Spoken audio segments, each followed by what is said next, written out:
الحمد لله وحده والصلاة والسلام على من لا نبي بعده وعلى آله وأصحابه ومن تبعهم أجمعين.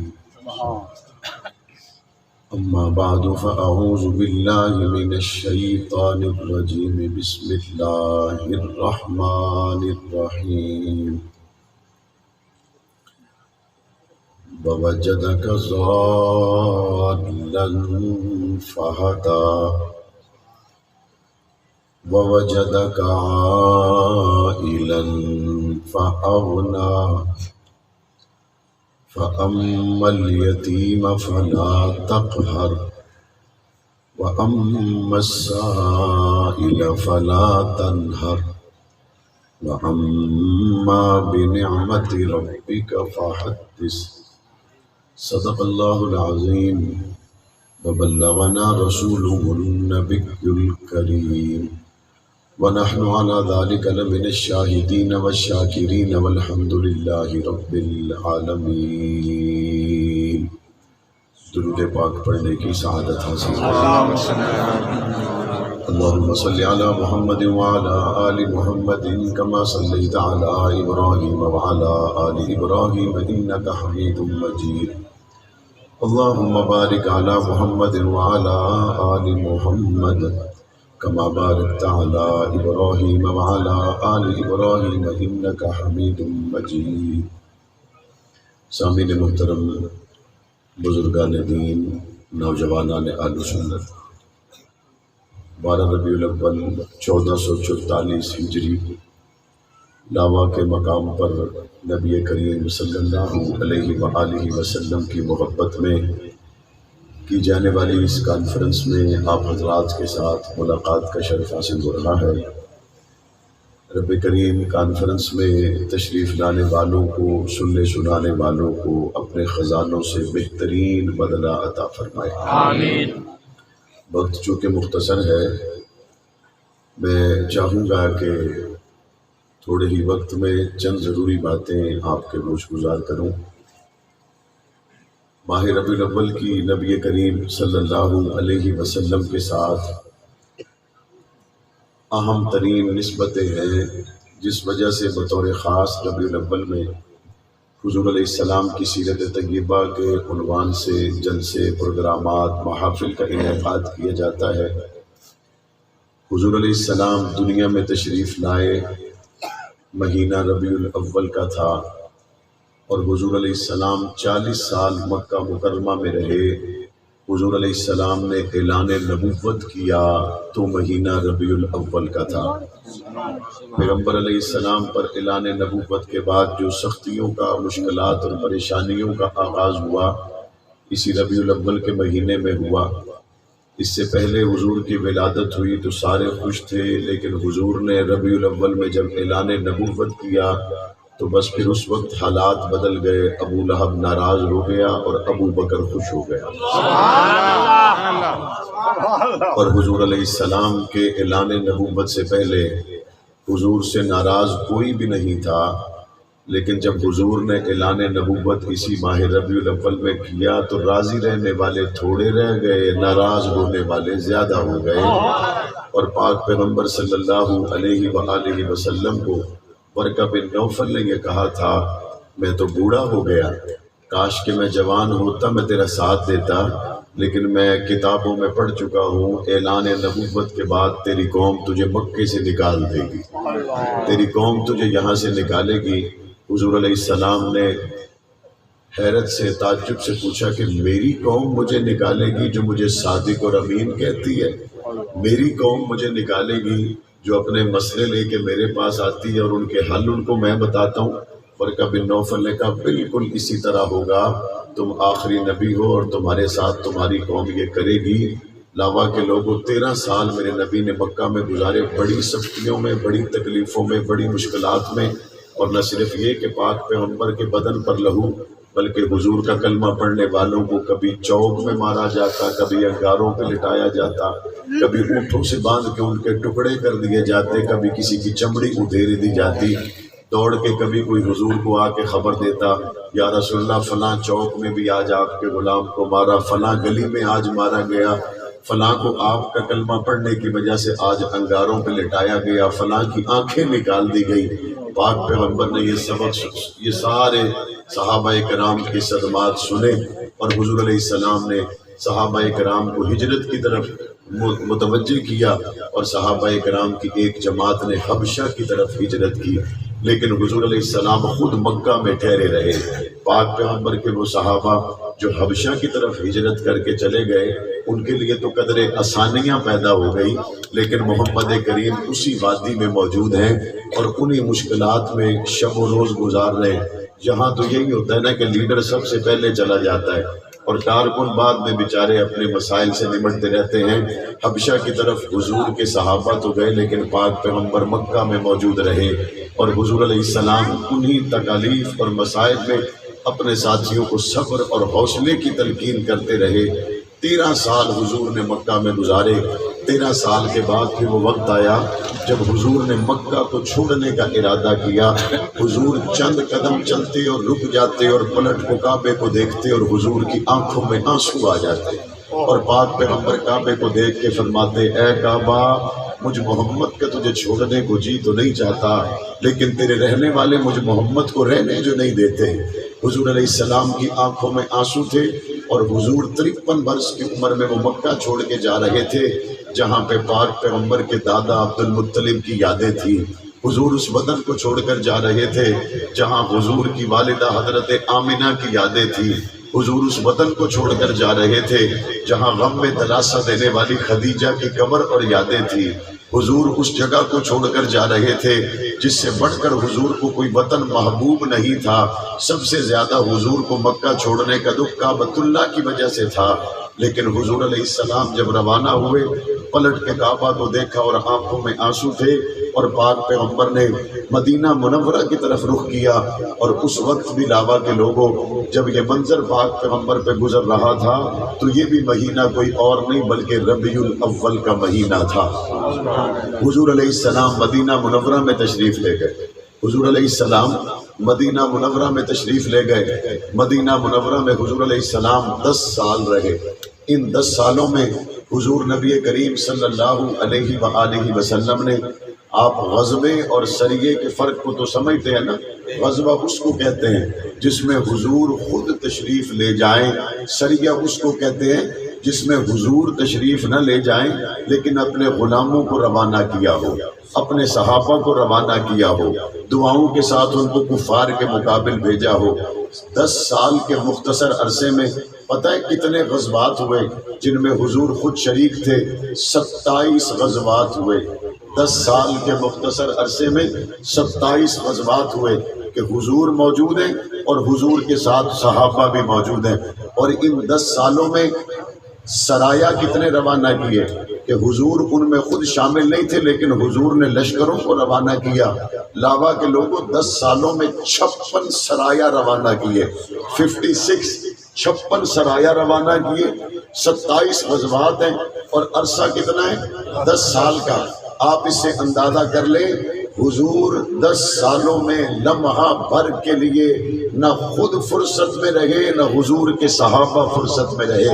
اور حضور علیہ السلام نے جب جب ان کو پکارا، سیزن کے دنوں میں دکان چھوڑنا بڑا مشکل کام ہے، یاری دوستی تعلق جتنا بھی ہو، اگر آپ کسی کاروبار کرنے والے کو یہ کہیں سیزن کے دنوں میں دکان سے اٹھ جائے تو کوئی نہیں اٹھتا۔ کسی کے جوتے کی دکان ہو، کسی کی جیولری کی دکان ہو، آپ اس کو کہیں چاند رات کو اٹھ کے آ جا، تیری میری دوستی کا مثال قائم ہو جائے گا، وہ کہے گا دوستی اپنی جگہ پہ، چاند رات کا سیزن نہیں چھوڑ سکتا۔ فصل تیار ہو اور کوئی کہے آؤ ذرا مری میں چلیں، آؤ ذرا کشمیر میں چلیں، وہ کہتے ہیں مولانا صاحب آپ کے جمعے کے لیے تو آ سکتا ہوں لیکن اپنی سیزن کو، فصل کو چھوڑ کے نہیں آ سکتا، کیونکہ بعد میں پورے سال کا انحصار اسی پر ہے۔ پاک پیغمبر نے صحابہ کو پکارا، آؤ روم کے مقابل جانا ہے۔ اور کس وقت پکارا؟ جب صحابہ کی کھجوریں بالکل تیار تھی۔ کس وقت پکارا؟ جب کھجوروں کے خوشے لٹکے ہوئے تھے اور صحابہ کرام پچھلے سال کی فصل ختم ہو چکی اور اگلے سال کی فصل کو لینے کے لیے بالکل تیار تھے، اور حضور نے فرمایا چلنا ہے، اور چلنا بھی کہاں پر ہے؟ ایسا نہیں کہ کسی قلعے کو فتح کرنا ہے اور آگے سے فوج بڑی تھوڑی ہے، صحابہ جائیں گے اور فوراً قلعے پہ قبضہ کر لیں گے اور مال غنیمت مل جائے گا۔ نہ، نکلنا ہے مدینے سے، چلنا ہے، روانہ ہونا ہے۔ یا رسول اللہ کن کے مقابل؟ حضور نے فرمایا روم کے مقابل جانا ہے۔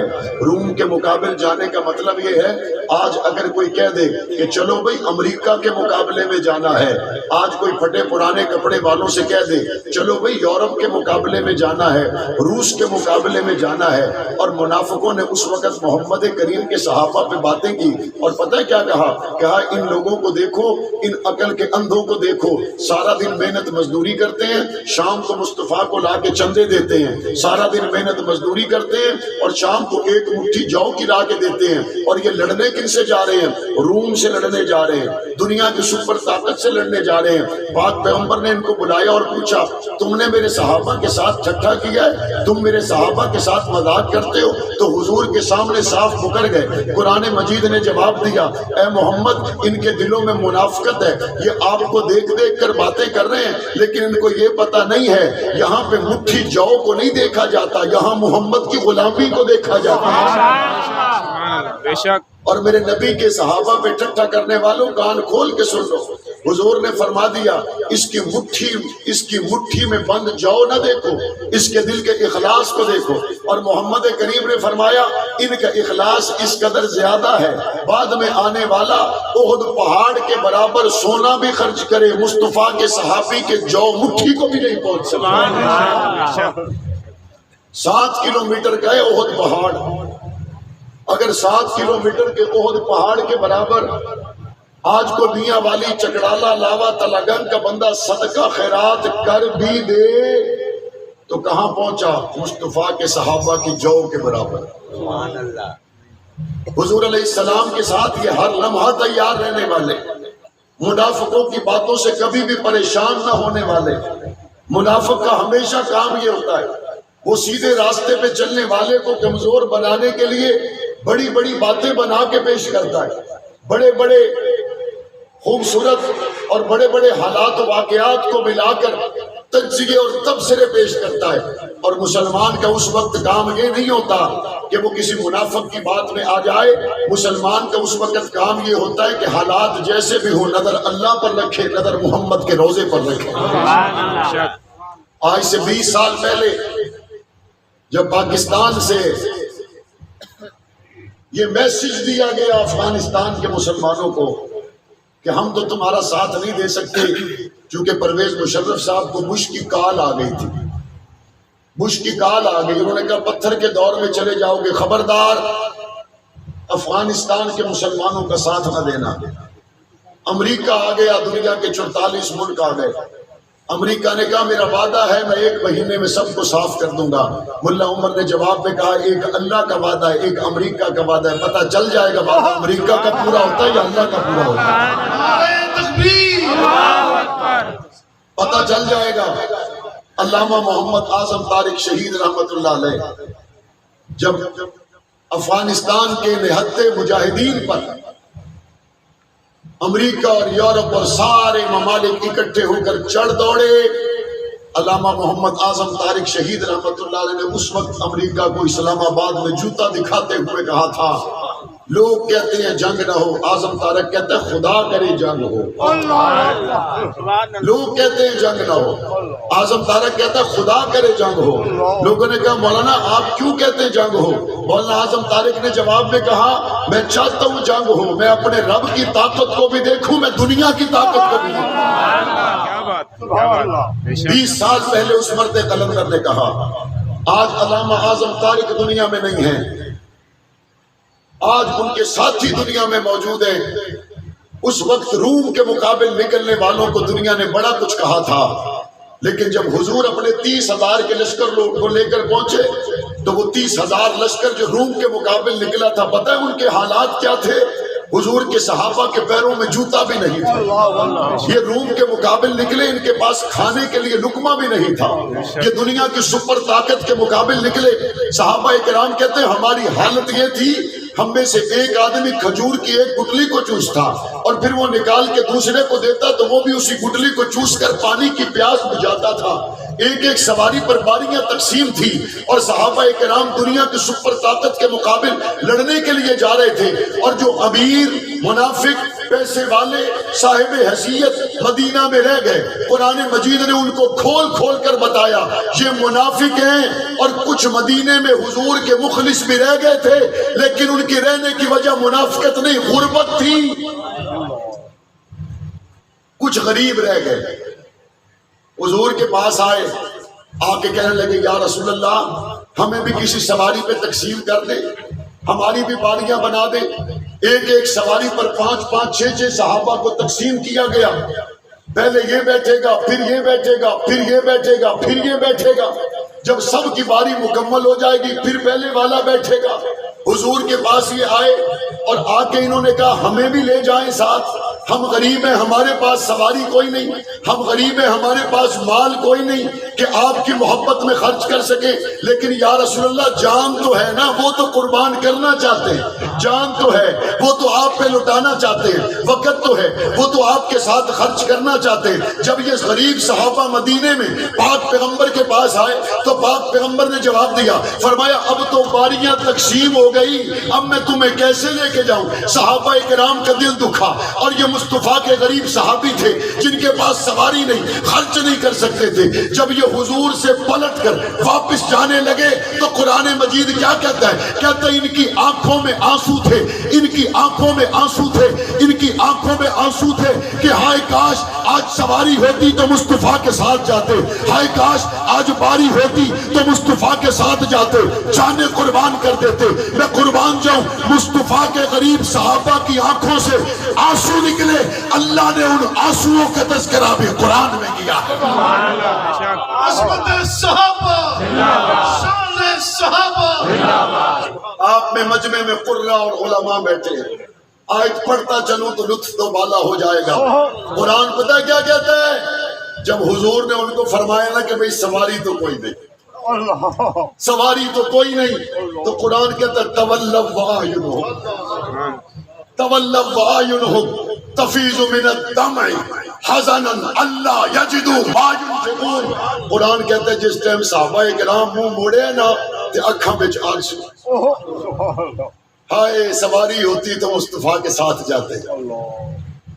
اور وہ لوگ جو مال ہونے کے باوجود رہ گئے، جب حضور واپس آئے نا شان کے ساتھ، تو قرآن کہتا ہے یعتذرون الیکم اذا رجعتم الیہم قل لا تعتذروا لن نؤمن لکم قد نبأنا اللہ من اخبارکم۔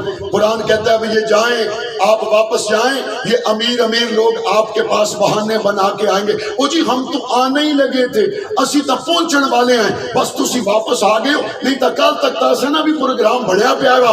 قرآن کہتا ہے کہ جتنیاں گلاں کرون سننے نہیں لوڑ کوئی نہیں، میں پہلے تساں دسنا پیا ہر بندہ منافق ہو کے۔ کیا بات، سبحان اللہ۔ یہاں پہ بھی یہی ہوتا ہے، 20 سال وہ نہتے لڑتے رہے، جس ٹائم حالات سیدھا ہویا تسی ایسا نہیں پڑھاؤ، فور شیڈول آنے ہیں تو اسی کلے ہونے ہیں، جیل آنی ہے تو مفتی صاحب ہونے ہیں، تے چکڑالے آلے تے لاوے آلے تے تلا گانگ آلے چاند بنے ہونے ہیں، تو سکھالا ٹائم ہوئے آخر تسی دوسریاں مسیحیاں بیچ نماز پڑھو، اسی دوسری بیچ پڑھ سکتے،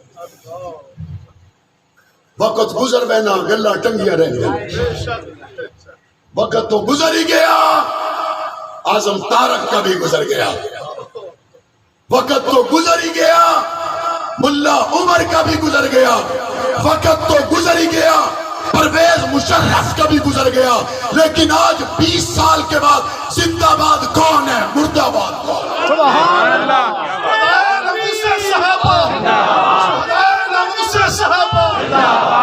یہ وقت آتے رہتے ہیں، وَلَنَبْلُوَنَّكُمْ بِشَيْءٍ مِّنَ الْخَوْفِ وَالْجُوعِ وَنَقْصٍ مِّنَ الْأَمْوَالِ وَالْأَنفُسِ وَالثَّمَرَاتِ قرآن مجید آخنا وقت آوے نن بندے نے ہوتے کہ وقت آنے جنے آتے اللہ وقت جنے آتے آنے زنانیاں تے نہیں آنے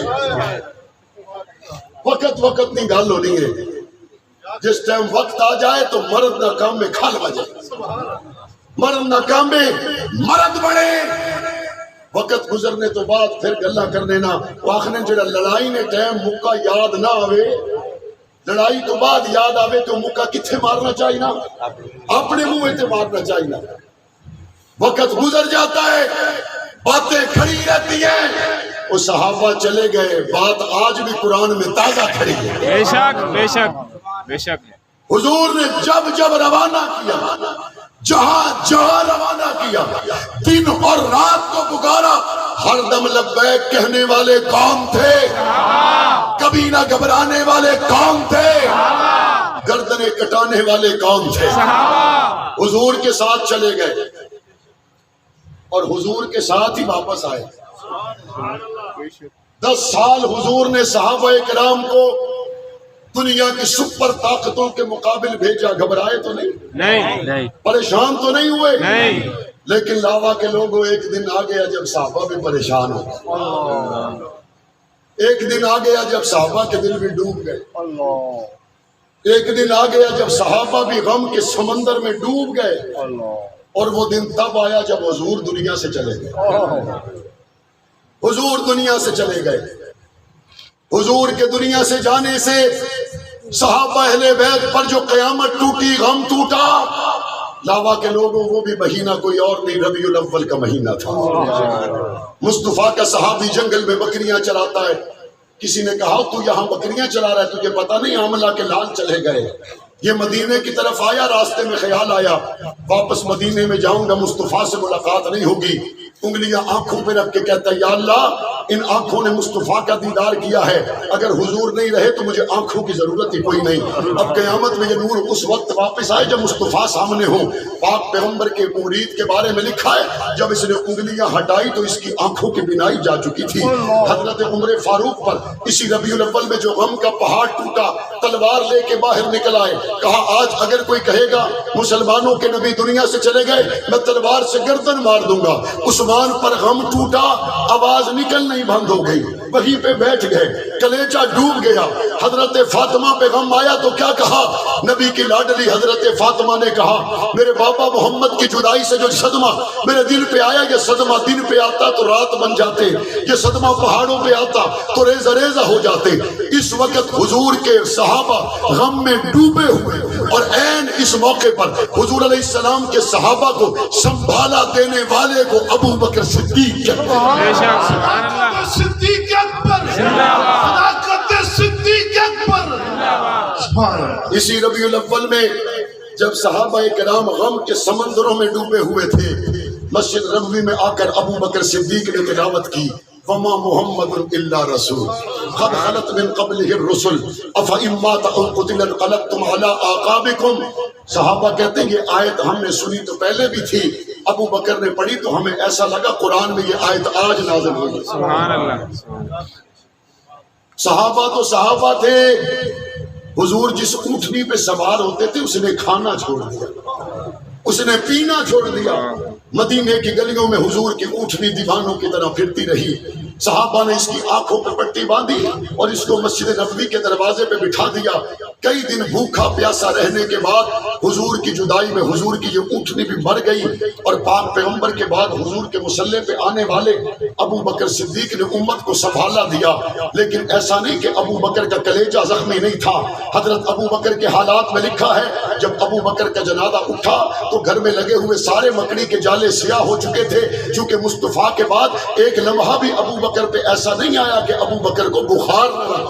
لگا بس یہاں آخری بات کر کے آپ سے اجازت لوں گا اور وہ آخری بات یہ ہے ابو بکر صدیق پر حضور کا صدمہ آیا یا نہیں آیا صحابہ پر آیا یا نہیں آیا صحابہ چاہتے تو حضور کے جانے کے بعد مدینے میں بیٹھ جاتے کہ اگر مدینہ آنکھوں سے اوجھل ہونا ہمیں گوارا نہیں لیکن حضور کے صحابہ نے کیا کیا غم کو دبا لیا بشن مصطفیٰ کے جھنڈے کو اٹھا لیا بے شک حضور کے بعد ابو بکر صدیق نے امت کو سنبھالا دیا یا نہیں دیا؟ منکرین زکوٰۃ کے خلاف ابو بکر نکلے یا نہیں نکلے؟ جھوٹے نبوت کے دعوے داروں کے خلاف نکلے یا نہیں نکلے؟ حضور کے صحابہ سندھ تک پہنچے یا نہیں پہنچے؟ افغانستان تک پہنچے یا نہیں پہنچے؟ چائنا اور ایران تک پہنچے یا نہیں پہنچے؟ صحابہ کرام کے طرز سے ہمیں یہ درس ملا ہے، غم کو دبایا جاتا ہے، مشن کے جھنڈے کو اٹھایا جاتا ہے۔ حق نواز کے جانے کا غم اپنی جگہ پر، لیکن اس کے جھنڈے کو بلند رکھنا ہم نے ابو بکر صدیق سے سیکھا ہے۔ اسحاق القاسمی کا غم اپنی جگہ پر، لیکن ختم نبوت کے جھنڈے کو اونچا رکھنا ابو بکر صدیق سے سیکھا ہے۔ علامہ اعظم طارق کا غم اپنی جگہ پر، لیکن حرمت اصحاب رسول کے جھنڈے کو اونچا رکھنا ہم نے علامہ اعظم طارق سے سیکھا ہے۔ ہم نے ان سے سیکھنے کے بعد یہ فیصلہ کیا، جانیں دی جا سکتی ہیں، مصطفیٰ کے صحابہ پہ زبر زیر کو گوارا نہیں کیا جا سکتا۔ تیار رہیں گے انشاءاللہ، بیدار رہیں گے انشاءاللہ، ہر لمحہ ہر گھڑی لبیک کہیں گے اور انشاءاللہ ثم انشاءاللہ وقت آئے گا جب صحابہ اہل بیت کے گستاخ کے خلاف ہم اسمبلیوں سے صدائے موت کا قانون بنوائیں گے۔ بیدار رہو گے؟ ساتھ پہلے بھی دیا ہے، اب بھی دو گے؟ قرآن کہتا من المؤمنین رجال، مرد وہی ہونے جڑے ترکڑے ہونے، ماڑے بندے نے قرآن گل ہی نہیں کرنا۔ الحمدللہ اس قافلے میں کوئی کمزور نہیں ہے۔ اللہ نے صدیق اکبر کے کھاتے میں جو لوگ لکھے ہیں وہ ہلکے لوگ نہیں ہیں۔ ابو بکر مقدر والوں کے حصے میں آتا ہے، بے نصیبوں کا ابو بکر نہیں ہے۔ اللہ تعالی ہمیں دنیا میں بھی حضور کی ختم نبوت سے رکھے، آل بیت کی محبت میں رکھے، پاکستان کو اللہ اندرونی بیرونی سازشوں سے بچائے اور پاکستان کو اندر اور باہر سے مضبوط کرنا، اس کو بحرانوں سے نکالنا، یہ ختم نبوت صحابہ اہل بیت کے نام لینے والوں کی بنیادی ذمہ داری ہے۔ اپنے وطن کے لیے بھی بیدار رہیں گے، اپنے عقیدے کے لیے بھی بیدار رہیں گے۔ اللہ ہم سب کا حامی و ناصر ہو۔ ربنا تقبل منا انک انت السمیع العلیم وتب علینا انک انت التواب الرحیم۔ صلی اللہ تعالی علی خیر خلقہ محمد وعلی آلہ وصحبہ۔